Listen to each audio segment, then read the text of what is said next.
Last जो season था उसके लास्ट एपिसोड में कुछ ऐसा ख़त्म होता है कि एक जो लड़का होता है वो सुसाइड कर लेता है कि पल्स रेट गिर रहा है।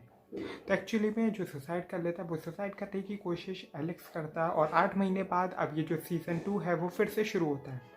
इसमें क्या होता है, जो बेकर्स फैमिली होती है वो स्कूल की बात या फिर उनके सेटलमेंट से सेटिस्फाइड नहीं होते, जिसकी वजह से वो ये डिसाइड करते हैं कि हम जो केस है वो लड़ेंगे और वो हम कोर्ट में लड़ेंगे। एलेक्स जो है वो बहुत सी चीज़ें भूल चुका है, उसे याद नहीं आ रहा है, जिसकी वजह से वो बार बार ये मांगता रहता है कि मुझे वो टेप्स चाहिए, लेकिन कोई भी उसे नहीं देता क्योंकि उससे ये लगता है कि उसके दिमाग पे कुछ ज़्यादा असर पड़ेगा, जिसकी वजह से एलेक्स आज की डेट में चल भी नहीं पाता और वो फिजिकली पूरी तरीके से प्रॉपर फिट नहीं है। सीजन 2 की जो शुरुआत होती है first day in a court Tyler down के साथ होती है। टाइलर आउट 8 महीने बाद टाइलर डाउन को बुलाया जाता है। सबसे पहले टाइलर डाउन पूरे स्कूल और मैनेजमेंट की पोल खोल देता है। वही दूसरे दिन कोर्टनी को बुलाया जाता है और उसी फोटो के बारे में बात की जाती है। धीरे धीरे करके जो टाइलर डाउन हो उसका एक नया फ्रेंड बनता है साइरस वही है जिसकी मदद से वो सारे उन बच्चों से बदला लेते जिन्होंने उन्हें बुली किया है।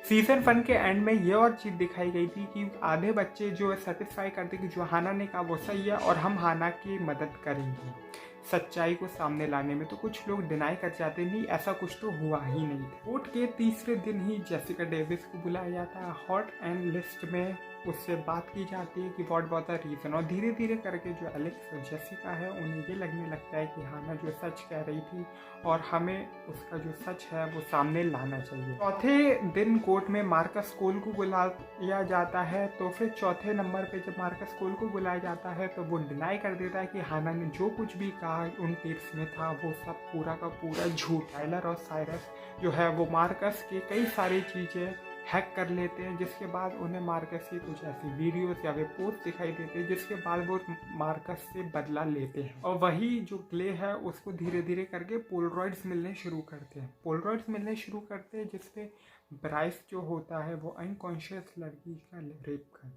5वें दिन इन दी कोर्ट रियान शेवर को बुलाया जाता है। रियान शेवर से उस पोयम के बारे में बात की जाती है कि उसने हाना की परमिशन के बगैर इसे पब्लिश क्यों किया। 6ठे नंबर पे जैक डेम्सी को बुलाया जाता है और जैक डेम्सी की कुछ ऐसी बातें बताई जाती है, जैक कुछ ऐसी बातें बताते हैं जो कोई भी नहीं जानता था हाना के बारे में। और जस्टिन कई दिनों से स्कूल नहीं आया था, जिसके बाद जो है क्ले जस्टिन को ढूंढने जाते हैं और क्ले और टोनी उसे लेकर आ जाता है और जस्टिन अपने ही रूम में उसे छुपा के रखते हैं, लेकिन उसके माँ बाप को पता चल जाता है कि जस्टिन क्ले के साथ ही रह रहा था छुप के कमरे के अंदर और उनके माँ बाप को पता भी नहीं था। 7वें नंबर पे क्ले जैनसन को बुलाया जाता है।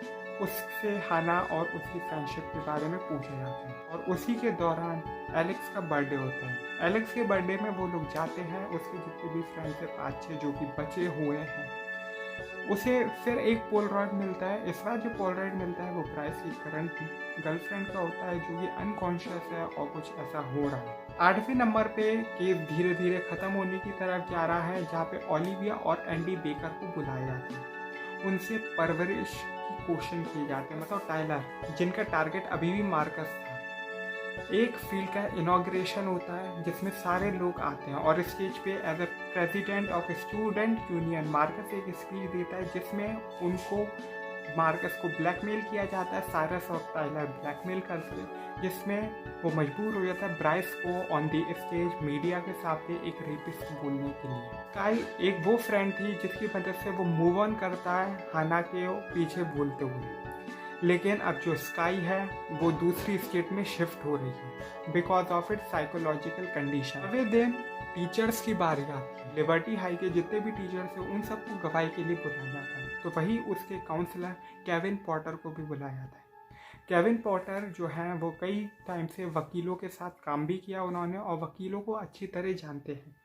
अभी तक जितने भी बच्चे थे उन सब की गवाही दी गई, तो वो एक तरीके से मानी ही नहीं गई क्योंकि एक तो सारे बच्चे 18 से नीचे थे, 18 बिलो थे, जिसकी वजह से उनकी जो टेस्टिनॉमी थी उसको पूरी तरीके से लीगल नहीं माना जा सकता। केविन पॉटर को कई बार जो वकील है स्कूल के वो कॉन्ट्रडिक्ट करने की कोशिश करते हैं, लेकिन एंड में केविन पॉटर ये क्लियरली मेंशन कर देते हैं कि वो ब्राइस वॉकर ही। जितनी भी पोलरॉइड्स की पिक्चर थी वो सब किसी क्लब हाउस की थी जिसे जस्टिन के अकेले कोई भी नहीं जानता और बहुत सी लड़कियां भी नहीं जानती, जो सिर्फ कुछ लोग ही जानते था और इवन बेसबॉल टीम का कोच भी जानता था, जिसकी वजह से जो शेरी होती है वो हेल्प करती है और वो क्लब हाउस का पता लगा लेती है और कोड भी पता लगा लेती है।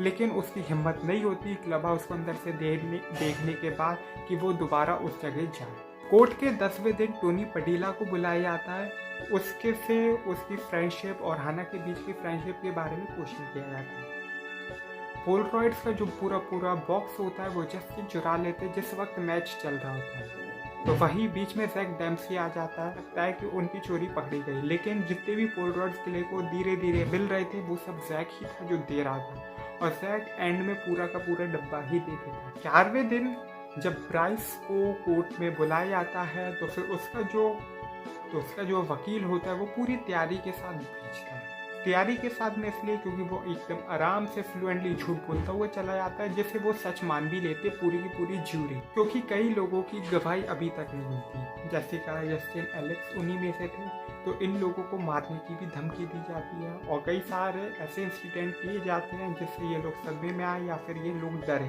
पोलरॉइड्स का पूरा बॉक्स में एक और ट्विस्ट आता है कि वो बॉक्स पूरा का पूरा चोरी हो जाता है क्ले की कार से ही। इसकी गवाही के बाद स्कूल में कुछ ऐसी लड़ाइयाँ होती है और फिर एक दिन आता है जिस दिन फैसले की घड़ी आती है, जूरी अपना फैसला सुनाने वाली होती है। लेकिन हाना के केस में वो बुरी तरह हार जाते हैं, हाना बेकर हार जाती है और ब्राइस जीत जाता है, मतलब कि कुछ हुआ ही नहीं था, वो लड़की खुद एक कैरेक्टरलेस थी। लेकिन जैसिका में हिम्मत आ जाती है और जस्टिन भी गवाही दे देता है उसके खिलाफ। जस्टिन और जैसिका रेप कंप्लेन कर देते हैं, जिसके बाद जो ब्राइस होते हैं जब वो जीत का जश्न बनाते हो बाहर निकलते हो उन्हें तुरंत ही अरेस्ट कर लिया जाता है, ब्राइस वॉकर। लेकिन उसी के साथ साथ जस्टिन को भी अरेस्ट किया जाता है। रीज़न क्या है वो आप देखोगे तो आपको तभी पता चलेगा।